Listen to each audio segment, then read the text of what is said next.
To discuss Outpacing the CCP, please welcome Representative John Moolenaar, Chairman of the House Select Committee on China, and Michelle Giuda, CEO of the Krach Institute for Tech Diplomacy. Hear me okay? Am I on? All right.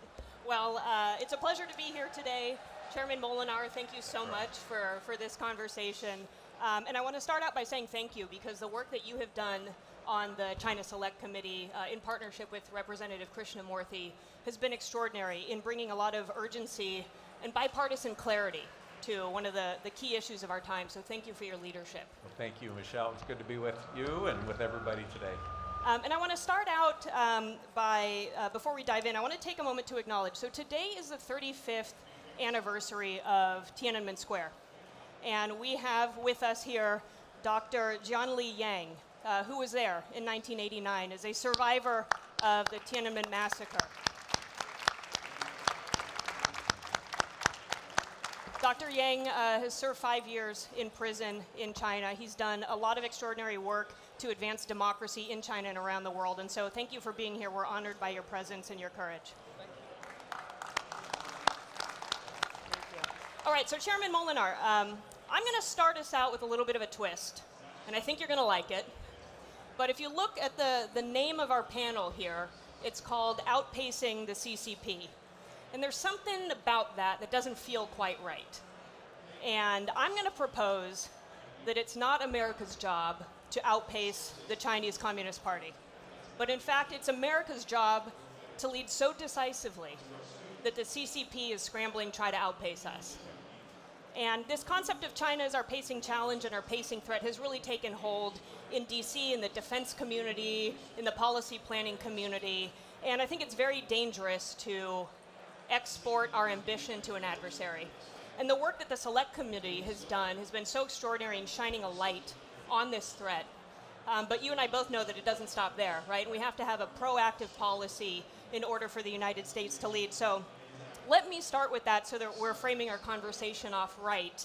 And based on all that you see, how do we flip this mindset so that the United States is focused on leading and the CCP is trying to outpace us? Sure. Well, let's face it, America, the world is better off when America leads, and it's going to be important to continue that. You know, we are set up as a select committee to win this strategic competition. And whether it's technology, whether it's the military, whether it's human rights, economic, the world is better off when we lead. And no greater example than people who spoke out for freedom. The CCP didn't respond with dialogue, they responded with tanks. And we never want to submit our future to the Chinese Communist Party and their way of surveillance and domination. And so if we talk about defining versus reacting to an adversary like that, that's exactly what you're doing today in unveiling the America First AI policy, which we're announcing here today. This is just out, and you're making the case that artificial intelligence is a defining strategic asset for the United States. Talk to us a little bit about the America First AI policy and how it's helping us lead, not react. Well, first I want to compliment the innovators in America who have developed such a leading edge in technology. I think it's fantastic when you look at semiconductors, when you look at the innovation that's occurring in AI. But we have to realize AI is more than just sort of a new technology. It's going to be a defining technology for military, for defense, for all sorts of areas. In the wrong hands, that will lead to further surveillance, further oppression, and further threats to the world order. And so it's important that America leads and dominates in this field. And so the America First AI policy would ensure that America continues the leadership in that role. And what it looks like is, the Trump administration has already been reaching out and making deals with different countries. The president's been to UAE, Saudi Arabia. And the key thing there is they want to have US technology. They want to do data centers. But it's important to have guardrails when it comes to this technology. And they were very clever to say, okay, we want to have you participate in this, but we also want you to invest in America.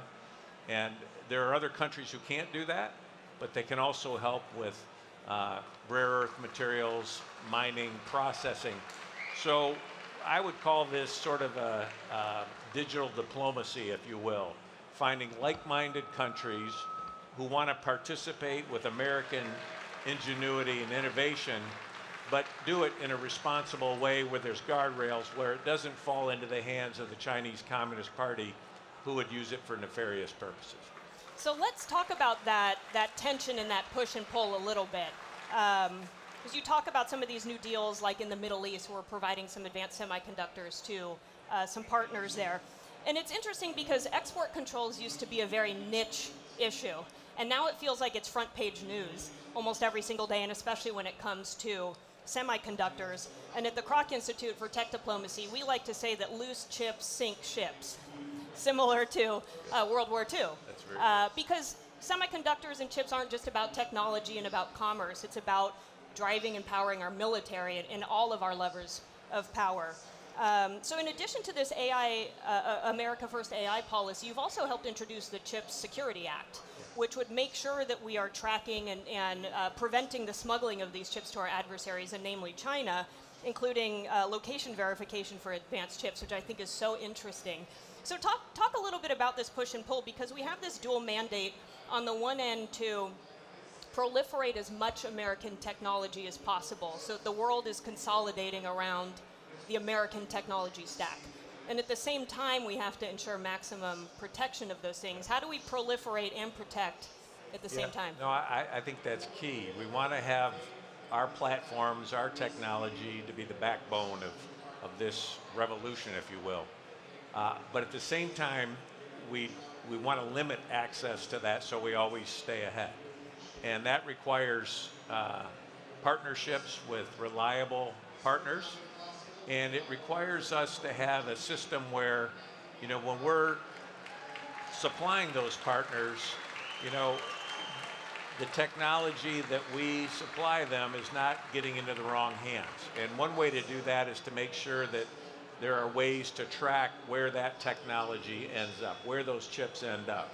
And so the legislation we've been working on would have sort of geolocation capabilities, so that if you sell chips to a company in Singapore, it's not just a PO box that ends up going to China, but rather you know exactly where those chips end up, and it requires, you know, a government policy, but also businesses to be accountable for where their technology is ending up, because we want them to advance their sales and technology, but at the same time, we don't want to enrich our adversaries to help them with their military-industrial complex. So you had talked about, and you've mentioned a number of times, the importance of cooperation with our partners and allies. And so just a few days ago, you brought a number of democracies together through your role as chairing for the United States IPAC, which is the Interparliamentary Alliance on China, to deepen coordination against China economically, from an infrastructure perspective and technology. And we know that type of coalition building is really critical to our success. We're doing it at the Krach Institute for Tech Diplomacy at Purdue, and we call it the Global Trusted Tech Network. And what we're doing is building on our legacy in the Clean Network to secure 5G. We brought 60 countries and 200 telecommunications companies together to only use trusted vendors and ultimately remove high-risk players like Huawei when it came to 5G. And that effort's really a nice blueprint for how we cooperate with our allies. But now we're seeing it again, and it's like we're watching the sequel of Huawei returns with their newest product called Harmony OS. And it sounds nice, Harmony OS, not so harmonious though. But can you talk to us a little, what is Harmony OS? Why is it a challenge? Because you issued a warning on this, the committee did recently. And then what's the opportunity right now for allies to align on this early before it takes a foothold, like with 5G? Sure. Well, it's an operating system, and that's about the extent of my understanding of technology when it comes to this. But here's the bottom line. Huawei is affiliated with the Chinese Communist Party. And when you think of the rules that they live under, the 2017 National Security Law requires Chinese nationals, Chinese companies to basically submit to whatever the Chinese Communist Party requires. So that means supplying data, supplying information, allowing them to continue surveillance, all these areas, civil military fusion, and to have an entity that is affiliated with Huawei on American phones or even allied phones simply would put us in a position where we're vulnerable to the CCP.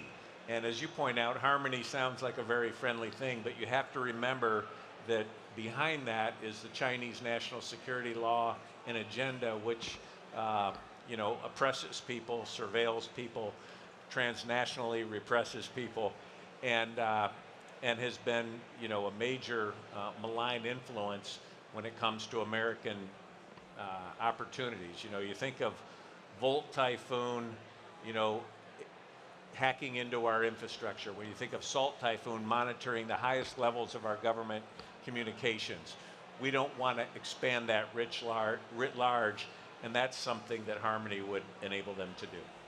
So you're talking about these technologies like Harmony OS, DeepSeek, Huawei. The interesting thing about these technologies is that they're not just defense tech and used for military purposes, but in so many cases they're on our personal iPhones, and it's consumer technologies.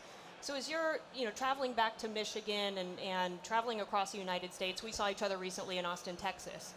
As you're traveling across the United States, what are you hearing and seeing when it comes to the American public and their awareness of the threat on China? Because the committee's been doing so much to raise the level of awareness, to shine a light on these things. Is it having traction across the American public?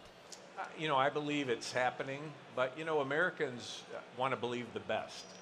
And I think 30 years ago we were thinking China was going to become this country very much like America, with a middle class that would buy products, they'd be responsible players in the world order. They talked about a peaceful rise of China. What we've seen under Xi Jinping is just the opposite of that. And so I think Americans are waking up to the idea that maybe what we had hoped for did not happen. And now we have a country that is threatening its neighbors, their sovereignty in the South China Sea, threatening war over Taiwan. Just in my home state of Michigan, within the last couple of years, we've had Chinese national students spying at Camp Grayling. We had a Chinese national voting in elections illegally, and then they go back to China. We just yesterday learned about a situation where a Chinese professor, a researcher, was bringing in a plant-based material that could be used as agro-terrorism. And you say, well, this is not the Chinese people. We aren't putting a broad brush, but what we are saying is the Chinese Communist Party will leverage any Chinese national for their purposes, and often those purposes are counter to American interests. So we're helping people understand that. We love the Chinese people, but we do not want to have an expanded role for the Chinese Communist Party here or with our allies, and like-minded countries need to band together to prevent that. So let's talk about that a little bit when it comes to educating the American public and education more broadly. And your committee has been quite vocal in looking at higher ed as a critical resource in this competition against the CCP. And none of the global alignment that we've talked about really matters unless we're competitive here at home. And one of the clearest and most urgent gaps that we face in the United States is tech talent. And at Purdue University, we actually just wrapped the longest commencement in America a couple of weekends ago. I think it was 20 hours collectively. Wow. And part of that has to do with scale, because Purdue's going to graduate more engineers than any other top university in the country. Meng Chang calls it excellence at scale. But the gap nationally remains really stark.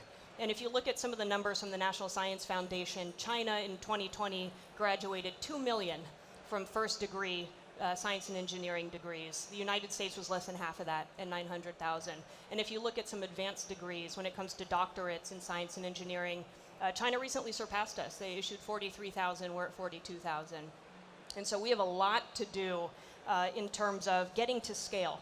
with our STEM education. So from your leadership role in Congress and all that you're doing on the committee, where do you see a big opportunity to initiate a movement toward STEM education so that we're doing two things? One, really inventing and innovating the future, but secondly, it's a chance for STEM students to serve their country in this competition. Well, that is a great question, and it's something I think a lot about, where, you know, if you think of the space race and what helped galvanize America's leadership in that area, it was Sputnik. And there was a Sputnik moment where we realized we cannot fall behind the Soviet Union in technology. And it encouraged President Eisenhower and then President Kennedy after him to really take initiative in this area. And I believe we don't have a Sputnik moment, but we sure have had a lot of different moments that should be creating an awareness. And it's our job to communicate with the next generation. And I think AI, when you look at robotics and the young people involved in robotics in high school, when you look at some of these areas, the more we can make math and science fun and unleash the creative instincts of our young people, we will win. But I think we've lost that a little bit, but we need to regain it. And it's so interesting to see STEM become a core part of our national security. And one of the things that we're doing at the Krach Institute is we launched about a year ago the Tech Diplomacy Academy. I was just telling you a little bit about this backstage.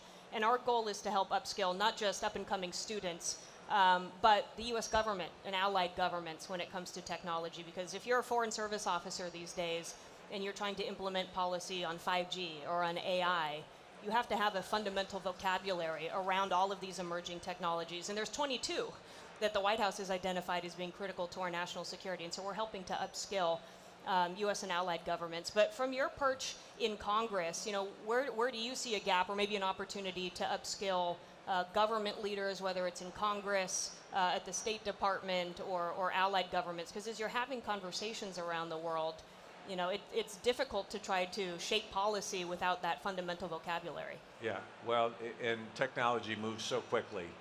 And you know, while you were talking, I was reminded of my background. I grew up in a community where there was a chemical company. And so, you know, one neighbor's a chemical engineer, another one's a chemist, you know, different. And that exposed me to how science education can relate to a job. And I think as a country, we need to help young people, we need to help government officials understand the relevance of science in making public policy and what career options there are, and how, when it comes to our defense, you know, you think of what helped us win the Cold War. Yeah. You know, it was economic growth, it was technological leadership, also in the defense space, and that's kind of a formula for victory when it comes to this in the future. Now, you're just back from, you said you were in Singapore, in Shangri-La, and a number of countries in the Indo-Pacific. So as you're out there talking about the United States and our competitive edge, it's really about the U.S. and the free world having a competitive edge. I would love to hear a little bit about your conversations in Singapore, Vietnam, and some of these other countries where you, I think, literally just flew back from. Just got back, yeah.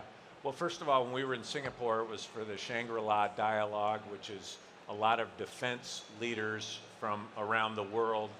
And our Secretary, Pete Hegseth, did an excellent job outlining American foreign policy and defense policy in the Indo-Pacific, and I was very pleased to see that. We had meetings with some of the leaders in the Philippines, the defense secretary in the Philippines, and what was very interesting was we heard firsthand how China is trying to dominate the South China Sea and encroaching on territory that Philippines belongs to them. And you know, is threatening them, and you read the stories of the fishermen, the different people with water cannons, and you see a very aggressive approach by the CCP, and they're doing it with Vietnam as well. And so when we were there, you know, I was amazed when you consider 50 years ago, we were in a war with Vietnam, and now the approval rating for the United States and Vietnam exceeds 80%. And this is with a communist government. But they love America, they love our values, they love the idea in some way working with us, and our government has done a great job helping, with the people missing in action, with some of the different effects of the war, and trying to build those relationships. Philippines very much appreciates our efforts to make sure they can remain sovereign and independent. And Singapore, they hosted this amazing event, and they are a place where a lot of diplomacy is happening. So, the one message I heard over and over again is that they want to see American presence, they want to see American leadership, and they want to stay connected with America. Now, often they don't want to choose between America and China. And so we need to be respectful that, each country has their trade partnerships, but the more we can build those relationships, I think it benefits the entire free world. I was in Vietnam about a year ago, or maybe a year and a half ago, and had the same sort of sentiment, sky-high willingness and excitement about working with the United States. And I met with a number of different ministries, and it didn't matter which ministry I met with. They wanted to talk about semiconductors, the defense ministry, the foreign ministry, IT. And it's interesting because technology is such a cross-cutting issue, whether it comes to the United States competing with China or how we partner with our allies. And then here in the United States, it's also a great area for bipartisan consensus. And as you're traveling around the world, or even in the United States, how much are you hearing and seeing about, or I guess hearing about, the United States is evolving its relationship with so many allies across the world, but as I said, technology feels like a nice area of cooperation. Does that ring true when you're overseas? It really does. I think it's a great opportunity for our private sector to grow their markets, and it's also an important responsibility that we have as leaders to make sure those technologies are used for good purposes. And our number one adversary in this regard is China. And when you look at their no limits partnership with Russia, when you look at the evolving partnership with Iran, North Korea, and other countries, whether it's Cuba or Venezuela, you realize that countries who don't want to be part of that network could be very valuable allies to the United States. And we have a lot where we could benefit from critical minerals mining. You look at how China's leveraging the magnets to bring our auto industry to its knees. And we don't want to be dependent. We saw how during COVID they were completely unresponsive and not open to the origins. And then they were leveraging their control of PPE and other medicines based on their interest. And so I think it's a wonderful opportunity for America to reach out actually through the private sector, not simply through government aid, but actually through our innovation and innovative partnerships. And the bipartisan nature of this topic, of the United States leading and having China try to outpace us, is really interesting. And I feel like when you talk about technology, you talk about competing with China, for the most part, you can't tell who's red and who's blue, who's an R and who's a D.